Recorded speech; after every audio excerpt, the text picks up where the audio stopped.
ൻ്റെയും പുത്രൻ്റെയും പരിശുദ്ധാത്മാവിൻ്റെയും നാമത്തിൽ. എൻ്റെ പ്രിയപ്പെട്ടവരെ, ഇന്ന് ഫെബ്രുവരി 4-ാം തീയതി ചൊവ്വാഴ്ചയാണ്. എല്ലാവർക്കും എൻ്റെ സ്നേഹവന്ദനം. നമുക്ക് പ്രാർത്ഥനയിലേക്ക് പ്രവേശിക്കാം. അമ്മേ, പരിശുദ്ധ അമ്മേ, അമ്മേ പരിശുദ്ധ അമ്മേ, ദേവമാതാവേ, ദൈവമാതാവേ, അന്ന് അങ്ങ് കൃപാസനത്തിൽ പ്രത്യക്ഷപ്പെട്ട് വരാൻ പോകുന്ന മഹാദുരന്തത്തിൽ നിന്ന് രക്ഷപ്പെടാനും എല്ലാവർക്കും വേണ്ടി പ്രാർത്ഥിക്കുവാനും ആവശ്യപ്പെട്ടിട്ട് 20 വർഷം കഴിഞ്ഞ ഈ വേളയിൽ കൃപാസനത്തിലൂടെ ഞങ്ങൾക്കും ഈ ദേശത്തിനും അങ്ങ് മാധ്യസ്ഥം തേടി തന്ന എല്ലാ അനുഗ്രഹങ്ങൾക്കും കൃപകൾക്കും ഞങ്ങളിപ്പോൾ ഹൃദയം നിറഞ്ഞ നന്ദി പറയുന്നു. അമ്മേ പരിശുദ്ധ അമ്മേ, ജയമാല മാതാവേ, സകല പ്രാർത്ഥനയോട് ചേർത്ത് ഞങ്ങളിപ്പോൾ പ്രാർത്ഥിക്കുന്ന ഈ കുടുംബത്തിന്റെ പ്രത്യേക നിയോഗം പ്രമക്കളെ,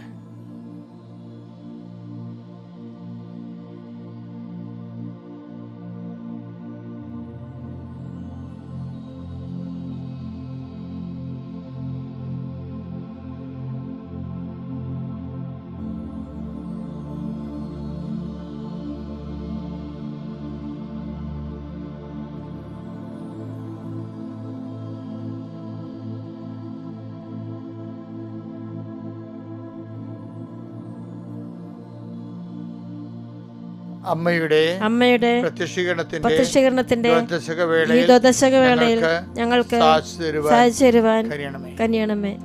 വിശ്വാസ പ്രമാണം. സർവശക്തനായ പിതാവും ആകാശത്തിന്റെയും ഭൂമിയുടെയും സൃഷ്ടാവുമായ ദൈവത്തിൽ ഞാൻ വിശ്വസിക്കുന്നു. അവിടുത്തെ ഏകപുത്രനും ഞങ്ങളുടെ കർത്താവുമായ ഈശോ മിശിഹായിലും ഞാൻ വിശ്വസിക്കുന്നു. ഈ പുത്രൻ പരിശുദ്ധാത്മാവിനാൽ ഗർഭസ്ഥനായി കന്യകാമറിയത്തിൽ നിന്ന് പിറന്ന് പൊന്തിയോസ് പീലാത്തോസിന്റെ കാലത്ത് പീഡകൾ സഹിച്ച് കുരിശിൽ തറയ്ക്കപ്പെട്ട് മരിച്ച് അടക്കപ്പെട്ട് പാതാളങ്ങളിൽ ഇറങ്ങി മരിച്ചവരുടെ ഇടയിൽ നിന്ന് 3-ാം നാൾ ഉയർത്ത് സ്വർഗത്തിലേക്ക് എഴുന്നള്ളി സർവശക്തിയുള്ള പിതാവായ ദൈവത്തിന്റെ വലതുഭാഗത്തിരിക്കുന്നു. അവിടെ നിന്ന് ജീവിക്കുന്നവരെയും മരിച്ചവരെയും വിധിക്കുവാൻ വരുമെന്നും ഞാൻ വിശ്വസിക്കുന്നു. പരിശുദ്ധാത്മാവിലും ഞാൻ വിശ്വസിക്കുന്നു. വിശുദ്ധ കത്തോലിക്കാ സഭയിലും പുണ്യവാന്മാരുടെ ഐക്യത്തിലും പാപങ്ങളുടെ മോചനത്തിലും ശരീരത്തിന്റെ ഉയർപ്പിലും നിത്യമായ ജീവിതത്തിലും ഞാൻ വിശ്വസിക്കുന്നു. ആമേൻ. സ്വർഗ്ഗസ്ഥനായ ഞങ്ങളുടെ പിതാവേ, അങ്ങയുടെ നാമം പൂജിതമാകണമേ. അങ്ങയുടെ രാജ്യം വരണമേ. അങ്ങയുടെ തിരുമനസ് സ്വർഗത്തിലെ പോലെ ഭൂമിയിലും ആകണമേ. അന്നു വേണ്ടുന്ന ആഹാരം ഇന്ന് ഞങ്ങൾക്ക് തരണമേ. ഞങ്ങളോട് തെറ്റ് ചെയ്യുന്നവരോട് ഞങ്ങൾ ക്ഷമിക്കുന്നത് പോലെ ഞങ്ങളുടെ തെറ്റുകൾ ഞങ്ങളോടും ക്ഷമിക്കണമേ. ഞങ്ങളെ പ്രലോഭനത്തിൽ ഉൾപ്പെടുത്തരുതേ, തിന്മയിൽ ഞങ്ങൾ രക്ഷിക്കണമേ. ആമേൻ. നന്മ നിറഞ്ഞ മറിയമേ, സ്വസ്തി. കർത്താവ് അങ്ങയുടെ കൂടെ സ്ത്രീകളിൽ അങ്ങ് അനുഗ്രഹിക്കപ്പെട്ടവളാകുന്നു. അങ്ങയുടെ ഉദരത്തിൻ ഫലമായി ഈശോ അനുഗ്രഹിക്കപ്പെട്ടവനാകുന്നു. പരിശുദ്ധ മറിയമേ, തമ്പുരാന്റെ അമ്മേ, പാപികളായ ഞങ്ങൾക്ക് വേണ്ടി ഇപ്പോഴും ഞങ്ങളുടെ മരണസമയത്തും തമ്പുരാനോട് അപേക്ഷിക്കണമേ. ആമേൻ. അനുദിന അനുഗ്രഹ പ്രാർത്ഥന. കർത്താവിന്റെ ഉന്നതമായ നാമത്തിന് സ്വസ്ഥം ചെയ്യുന്നു. കർത്താവ്, ഈ പ്രഭാതം അങ്ങ് ഞങ്ങൾക്ക് നൽകിയതിനെ ഓർത്ത് നന്ദി പറയുന്നു. ഈശോയെ, ഇന്ന് രാത്രി നല്ല ഉറക്കം ലഭിച്ചവരുണ്ട്, ഒരുറക്കവും ലഭിക്കാതിരുന്ന മനസ്സ് അസ്വസ്ഥമായവരുണ്ട്. 2 കൂട്ടക്കാരെ ഈ സമയത്ത് കർത്താവ് തിരുസന്നിധിയിൽ സമർപ്പിക്കുന്നു. കർത്താവേ, നിന്റെ തിരുമുറുപാർന്ന വലതുകരം ഈ 2 പക്ഷം ആൾക്കാരുടെ മേലും വെക്കണമെന്ന് പ്രാർത്ഥിക്കുന്നു. കർത്താവ്, ഉറക്കം ലഭിച്ചവർക്ക് ആ സമാധാനം നിലനിന്ന് പോകാനും വലിയ ഫലങ്ങൾ, ക്രിസ്തുവിൻ്റെ ഫലങ്ങൾ, സുവിശേഷത്തിൻ്റെ ഫലങ്ങൾ പ്രകടിപ്പിക്കാനും സഹായിക്കട്ടെ. ഉറക്കം ലഭിക്കാത്തവർക്ക് സമാധാനപ്പെട്ട് ഞങ്ങളുടെ സമാധാനം ക്രിസ്തുവിൻ്റെ നാമത്തിൽ, ക്രിസ്തുവാണ് സമാധാനം എന്ന് മനസ്സിലാക്കിക്കൊണ്ട് തന്നെ ക്രിസ്തുവിലൂടെ അവർക്ക് സമാധാനം ലഭിക്കാൻ, ക്രിസ്തുവാകുന്ന സമാധാനം ലഭിക്കാൻ അവരെ ക്രിസ്തുവിൻ്റെ നാമത്തെ ആസ്വദിക്കുന്നു. കർത്താവിൻ്റെ ഉന്നതമായ നാമത്തിൽ സ്വസ്ഥം ചെയ്യുന്നു. കർത്താവിൻ്റെ വിശുദ്ധ പൗരോഹിത്യത്തെ മഹത്വപ്പെടുത്തണമേ. കർത്താവെ, ഈ പ്രഭാതത്തിൽ അങ്ങയുടെ വിശുദ്ധ പൗരോഹിത്യം മഹത്വപ്പെടുത്തിക്കൊണ്ട് സഭയിലുള്ള സാന്നിധ്യം പ്രകടമാക്കണമേ. അമ്മേ, പരിശുദ്ധമ്മേ, ദേവമാതാവേ, എല്ലാ മക്കൾക്കും വേണ്ടി ബാധിച്ച് പ്രാർത്ഥിക്കണമേ. ഈശോയെ, ഇതെനിക്ക് ചെയ്യാൻ പറ്റുന്നില്ലല്ലോ, അത് എൻ്റെ കൂടെയുള്ളവൻ ചതിക്കുമോ, പാർട്ട്ണർ ചതിക്കുമോ എന്ന് വിചാരിച്ചുകൊണ്ട് കച്ചവടത്തിൽ ആശങ്കയുള്ളവരുണ്ട്. ഏജൻ്റ് അടുത്ത് പൈസ കൊടുത്തിട്ട് സംശയത്തോടെ ചതിക്കപ്പെടുമോ എന്ന് ഓർത്ത് വിഷമിക്കുന്നവരുണ്ട്. അവിടെ നിന്ന് വിസ അയച്ചിട്ടുണ്ട്, ഓഫർ ലെറ്റർ അയച്ചിട്ടുണ്ടെന്ന് പറഞ്ഞെങ്കിലും പോസ്റ്റിൽ കിട്ടാത്തവരുണ്ട്. പാസ്പോർട്ട് കിട്ടാത്തതുകൊണ്ട് ആ പാസ്പോർട്ടിന് വിസ ഉണ്ടോ ഇല്ലയോ എന്ന് സംശയിക്കുന്നവരുണ്ട്. ഇങ്ങനെ ആശങ്കപ്പെടുന്ന ജനങ്ങളെ കർത്താവെ അങ്ങയുടെ തിരുസന്നിധിയിൽ സമർപ്പിച്ച് പ്രാർത്ഥിക്കുന്നു.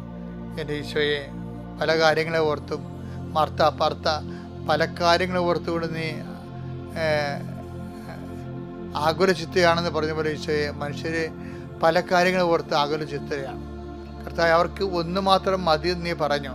അതിൻ്റെ അർത്ഥം എന്താണെന്ന് വെച്ച് കഴിഞ്ഞാൽ, ആദ്യം ദൈവത്തിൻ്റെ രാജ്യത്തെയും അതിൻ്റെ നീതിയെയും കുറിച്ച് അന്വേഷിക്കുമ്പോൾ ബാക്കിയുള്ളത് ചേർത്ത് നൽകുമെന്ന് അതിൻ്റെ അർത്ഥം. കർത്താവ്, ആ ഭാഗമാണ് ഞങ്ങളിന്ന് വായിച്ച് കേൾക്കാൻ പോകുന്നത്. അതുകൊണ്ട് തന്നെ കർത്താവെ, നിൻ്റെ നാമത്തെ മക്കളെ ആശീർവദിക്കണം. കർത്താവെ, നിൻ്റെ വിശുദ്ധ പൗരോഹിത്യത്തെ നീ മഹത്വപ്പെടുത്തണം. കർത്താവെ, സഭയിലുള്ള സാന്നിധ്യം നീ പ്രകടമാക്കണം. എൻ്റെ കർത്താവിൻ്റെ ഉന്നതമായ നാമത്തിൽ, സഭയുടെ അധികാരത്തിൽ, നിൻ്റെ ശാരീരിക അസുഖമുള്ളവനാ നീയെങ്കിലെ കർത്താവ് നിന്നെ സുഖപ്പെടുത്തട്ടെ. എൻ്റെ കർത്താവിൻ്റെ ഉന്നതമായ നാമത്തിൽ, സഭയുടെ അധികാരത്തിൽ, മാനസിക പീഡയുള്ള വ്യക്തിയാണെങ്കിൽ കർത്താവ് നിന്നെ ഈ ദിവസം ശക്തിപ്പെടുത്തട്ടെ. എൻ്റെ കർത്താവിൻ്റെ ഉന്നതമായ നാമത്തിൽ, സഭയുടെ അധികാരത്തിൽ, ജീവിത പ്രശ്നങ്ങളുള്ള വ്യക്തിയാണ് നീയെങ്കിൽ കർത്താവ് നിൻ്റെ പ്രശ്നം ഏറ്റെടുക്കട്ടെ, നിന്നെ സമാധാനപ്പെടുത്തട്ടെ. എൻ്റെ കർത്താവിന് ഉന്നതമായ നാമത്തിൽ ഞാൻ നിന്നെ ആശീർവദിക്കുന്നു. എൻ്റെ കർത്താവിന് ഉന്നതമായ നാമത്തിൽ ഞാൻ നിന്നെ ആശീർവദിക്കുന്നു. നീ ജീവിതത്തിലെ നിൻ്റെ യാത്രയിൽ തടസ്സമുള്ളവരുണ്ടാകാം. യാത്ര വേണം, യാത്ര പോകണം, യാത്ര പോയേ മതിയാവൂ. പക്ഷേ ആവശ്യമായ സമ്പത്തില്ല. അതിന് നമുക്ക് അവിടെ ചെന്നാൽ താമസിക്കാൻ ഇടമില്ല, അവിടെ ചെന്നാൽ അക്കോമഡേഷൻ ഇല്ല, ഫുഡില്ല, പലതരത്തിൽ ആരെ ആശ്രയിക്കുമെന്ന് അറിയാമല്ലോ, ആശ്രയിക്കാൻ ആളില്ല. അങ്ങനെയൊക്കെയുള്ള വിഷമങ്ങളെ കർത്താവിന് തിരുസേനയിൽ സമർപ്പിച്ച് പ്രാർത്ഥിക്കും. അതിൻ്റെ ആകുലതയാണ് നിനക്കെങ്കിൽ ഇന്ന് ആ ആകുലത മാറിയിരിക്കും. 71 മണിക്കൂറിൽ ആ വിഷയം മാറിയിരിക്കുമെന്ന് കർത്താവിൻ്റെ ആത്മാവ് പറയുന്നു. എൻ്റെ കർത്താവിൻ്റെ ഉന്നതമായ നാമത്തിൽ, സഭയുടെ അധികാരത്തിൽ, കുരിശിൻ്റെ അടയാളത്തിൽ, ദൈവശക്തിയാൽ അമ്മ അവർക്ക് വീഞ്ഞില്ല എന്ന് പറഞ്ഞുകൊണ്ട് കർത്താവിൻ്റെ തിരുസന്നിധിയിൽ മധ്യസ്ഥം വഹിച്ച പോലെ എല്ലാ ഇല്ലായ്മകൾക്കും വീട്, ജോലി, വിവാഹം, സമാധാനം, വഴി, വെളിച്ചം, ഇങ്ങനെയുള്ള എല്ലാ തരത്തിലുള്ള ഇല്ലായ്മയൊക്കെ കർത്താവെ, പഠിച്ചിട്ട് മനസ്സിലാകണില്ല, പഠിച്ചിട്ട് കയറുന്നില്ല, പരീക്ഷ കഴിഞ്ഞതിന് ശേഷം കൂട്ടി നോക്കിയിട്ട് ഒക്കണില്ല മാർക്ക്, അങ്ങനെ എല്ലാ തരത്തിലും സമം നഷ്ടപ്പെട്ടവർ കർത്താവെ, പലതരത്തിലുള്ള സാമ്പത്തിക ബാധ്യതകൾ മൂലം ഉണ്ടായിട്ടുള്ള വരുമാന മാർഗങ്ങളെക്കുറിച്ച് ആലോചിച്ചിട്ട് എന്ത് വരുമാനം, എന്ത് തൊഴിൽ ചെയ്ത് ജീവിക്കും എന്നതിനെക്കുറിച്ചൊരു ഐഡിയ കിട്ടണില്ല. അങ്ങനെ ഐഡിയ കിട്ടാത്തവർക്ക് വേണ്ടി പ്രാർത്ഥിക്കുന്നു. അവർക്ക് ഇന്ന് കർത്താവെ 12 മണിക്കുള്ളിൽ, രാത്രി 12 മണിക്കുള്ളിൽ അവർക്ക് ആവശ്യമായ ആശയങ്ങൾ കിട്ടിക്കൊണ്ട് അതിൻ്റെ അടയാളം കാണിച്ചുകൊണ്ട് അവരെ നീ സെറ്റ് ചെയ്യണമെന്ന് പ്രാർത്ഥിക്കുന്നു.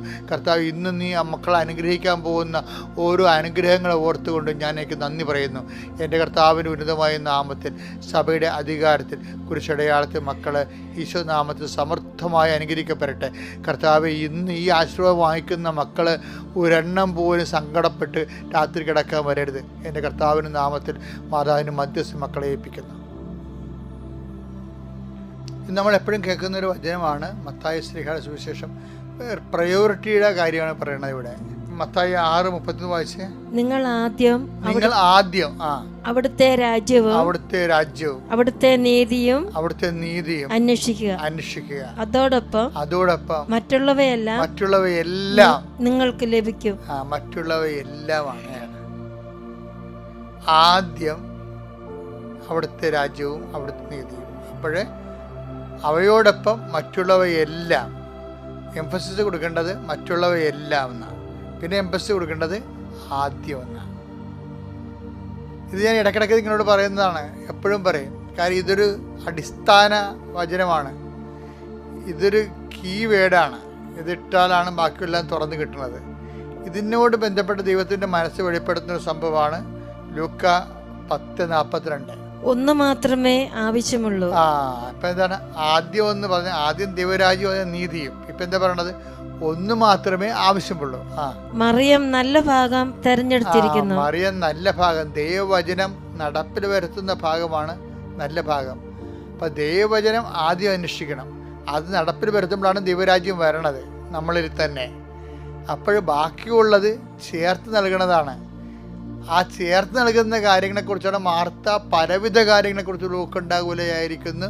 ഒന്ന് മാത്രമേ ആവശ്യമുള്ളൂ, മറിയം നല്ല ഭാഗം തിരഞ്ഞെടുത്തിരിക്കുന്നു എന്ന് വെച്ച് കഴിഞ്ഞാൽ അതിൻ്റെ അർത്ഥം വചനവും വായിച്ചതിൻ്റെ ഇരുട്ടത്ത് വീട്ടിൽ കുത്തിയിരിക്കണം എന്നല്ല എൻ്റെ അർത്ഥം. വചനം നടപ്പിൽ വരുത്തുന്നത് ജീവിതത്തിൻ്റെ മുഖ്യമായ അജണ്ടയായി മാറണം. നമ്മുടെ പ്രയോറിറ്റി എന്ന് പറയുന്നത്, ഫസ്റ്റ് പ്രയോറിറ്റി വചനം ജീവിക്കുന്നതിലായി കാണണം. സുവിശേഷ സാക്ഷ്യ ജീവിതത്തിനാണ് പ്രയോറിറ്റി കൊടുക്കുമ്പോൾ ബാക്കിയുള്ള ചേർത്ത് നൽകപ്പെടും. Thank you.